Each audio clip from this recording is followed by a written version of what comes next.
Hey, hola secta, gracias por bendecirnos con sus blasfemas presencias. Para esta noche tenemos preparado un relato largo y bastante aterrador que esperamos que disfruten.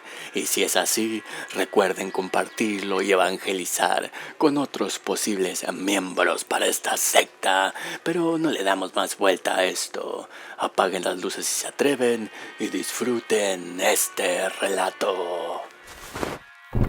Hola secta, espero que estén bien. La historia que les voy a contar hoy no es mía, sino de mi mamá. Pasó por allá de los años 50. En esa época era muy común que las muchachas dejaran su pueblo para ir a trabajar en la Ciudad de México como empleadas domésticas. Mi mamá fue una de ellas. Cuando tenía 13 años empezó a trabajar en una casa del Pedregal de San Ángel, justo al sur de la ciudad, junto con su prima, de 15 años.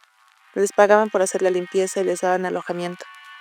Ya sé que hoy en día no solo está muy mal visto, de hecho es ilegal contratar a menores de edad para trabajar, especialmente en trabajos pues casi forzados de limpieza. Pero en aquel entonces esto se veía como algo normal. El caso es que los patrones adaptaron un cuarto de lámina en la azotea de la casa para que mi mamá y su prima durmieran en él. Era un lugar muy pequeño y aún con las pocas cosas que ellas tenían se sentían muy amontonadas. Eso sin contar que los techos de lámina no aíslan las temperaturas extremas y pues se puede llegar a sentir mucho calor o mucho frío según la época del año. Y en temporada de lluvias con los aguaceros y granizadas que suelen caer al sur de la ciudad, tampoco era fácil conciliar el sueño. Muchas noches mi mamá se quedaba despierta, escuchando cómo el agua golpeaba las láminas. Mi mami siempre dijo que esa fue la época más triste y horrible de su vida. No solo porque era una niña y era difícil estar separada de su familia, sino que además tenía que soportar tantas incomodidades, tanto trabajo, pero sobre todo fue una época tan difícil para ella por las cosas macabras que nos contó que vio en esa casa. Yo la verdad no sé mucho de esos temas, pero por lo que mi mamá me contó, parece que sus patrones practicaban la santería o algo parecido. Eso era algo normal, o bueno, por lo menos algo que la mayoría de la gente de dinero en esos años hacía. Era de la moda. Por darles un ejemplo, mi mamá contaba que siempre dejaban velas encendidas en todos los cuartos de la casa, incluso los que estaban desocupados, y era obligación de ella y de su prima asegurarse de que no se apagaran. Si la patrona notaba que una sola vela se había apagado, era, en palabras de mi mamá, capaz de dejarlas a las 2 sin comer todo un día. Y por eso mi mamá y su prima tenían que levantarse varias veces durante la noche para revisar que todo estuviera bien. Otra costumbre rara de esa gente era la de cerrar todas las cortinas de la casa a más tardar a las 6 de la tarde. Esto para que, según la patrona, para evitar que las almas en pena entraran a la casa. Mi mamá también decía que las puertas de todos los cuartos nunca dejaban de tocarse, que era como si alguien las aventara y eso hacía que las bisagras se fueran aflojando, y una vez al mes en esta casa tenían que llamar al carpintero para que las reparara. Y pues claro que todas estas anécdotas podrían pasar como simples excentricidades de los señores.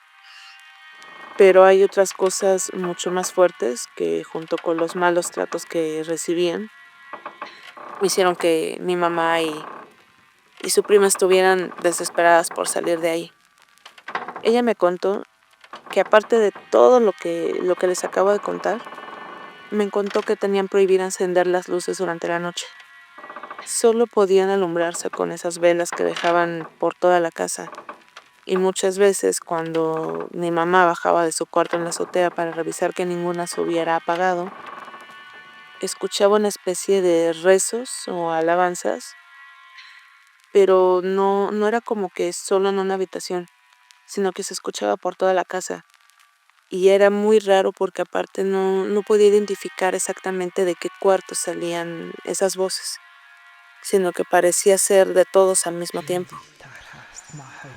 Y también, o sea, Encima de esto, mi mamá me dice que tampoco lograba distinguir, no nada más de qué cuarto venía, sino que tampoco podía distinguir si estaban orando en español o en algún otro idioma. Dice que se escuchaban muy bajito, apenas así como un murmullo, pero a ser constante. Insisto, se escuchaba en todos lados y era aparte como si fueran muchas personas rezando a lo lejos. Y pobres, la verdad es que a base de escuchar esos rezos casi a diario, tanto a mi mamá como a su prima se les fue haciendo costumbre. Sobre todo, porque pues siempre estaba acompañada por su prima y entonces eso pues ayudaba a que le diera valor. Pero en una ocasión le tocó hacer ese rondín de las velas a ella solita y entre que la casa estaba muy oscura y los murmullos, se fue poniendo muy nerviosa, digo, naturalmente. Pero aparte nerviosa dice que no era solo por lo que siempre pasaba en la casa, sino que esta vez además sentía que alguien la estaba mirando. Empezó a caminar más rápido, pero así para poder terminar pronto y poder volver a su cama. Pero me cuenta que sin importar cuántos pasos diera, era como si no lograra avanzar de algunos cuartos de la casa.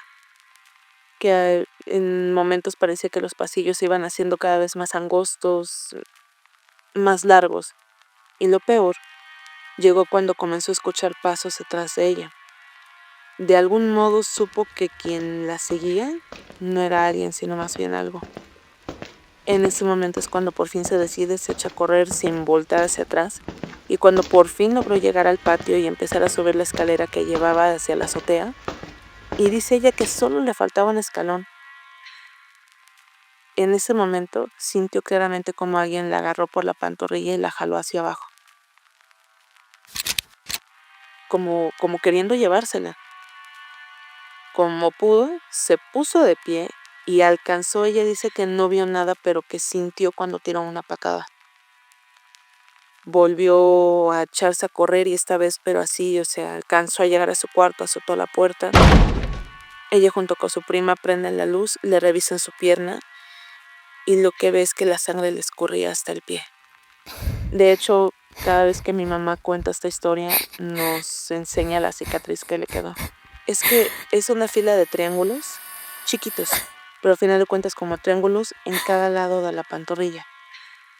O sea, parece una mordida. Es algo que hasta la fecha no podemos explicar. Y también lo curioso es que cuando obviamente a la mañana siguiente se lo comenta a su patrona, la patrona en vez de preocuparse, en vez de decirle voy a revisar qué hay, no sé, o sea, digo, sonaría estudiante, pero por lo menos que le dijera voy a ver si hay ratas. No, todo lo contrario, la señora la regañó y encima le dijo que era su culpa por haber dejado que alguna de las velas se apagara. Así, o sea, aparte del abuso de hacer trabajar de manera tan pesada a dos niñas, encima todo esto sobrenatural era culpa de ellas por no trabajar aún más. Y por si eso fuera poco, también había noches en que esta bendita patrona salía de su cuarto completamente desnuda o solo tapada con literalmente algún trapo encima. Y en momentos como ese era cuando mi mamá o su prima se acercaban a ella para poder decirle que se tapara, pero ellas cuentan que la señora simplemente no respondía. Solo se quedaba mirando fijamente al vacío y seguía caminando, completamente fuera de sí. Y las veces que la llegaron a topar así, cuentan que la señora llevaba un tipo de aceite negro embarrado en la cabeza. Así, o sea, embarrado de la cabeza hacia abajo y le iba escurriendo.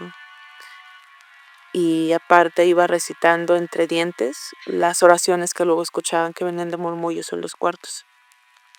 Y así, o sea, simplemente las ignoraba y ella seguía caminando y hablando sola. Entonces, pues, dos niñas, al final lo único que podían hacer era regresar a su cuarto y encerrarse y esperar a que su patrona volviera a la normalidad. Yo, la verdad, no sé qué clase de santería o brujería era eso, tal vez alguno de ustedes aquí en la secta tenga más conocimiento sobre ese tema. Como dije, o sea, yo digo, me imagino, por lo poco que sé que era santería, porque aparte, en esos tiempos empezó a llegar mucho, pues sí, esos temas esotéricos a México. Y sobre todo se llegaron y se normalizaron con los políticos, empresarios y celebridades de ese tiempo, y sobre todo que eran los que empezaron a poner la moda de recurrir a los santeros para asegurarse más fama, más dinero, o bueno, eso es lo que popularmente se cuenta de esas fechas. Ah, mi mamá y su prima sentían mucho miedo, mucho miedo por todas las cosas que pasaban en esa casa, pero insisto, en ese tiempo ser niño no te aseguraba nada, y de hecho ser niño y pobre te hacía más vulnerable. Entonces, pues precisamente ellas necesitaban ese trabajo y no les quedó de otra más que aguantar. Se quedaron viviendo allí más o menos un año y medio, hasta que de verdad ya no pudieron con todos los maltratos y sobre todo con todo lo raro, todo lo feo que vivían ahí.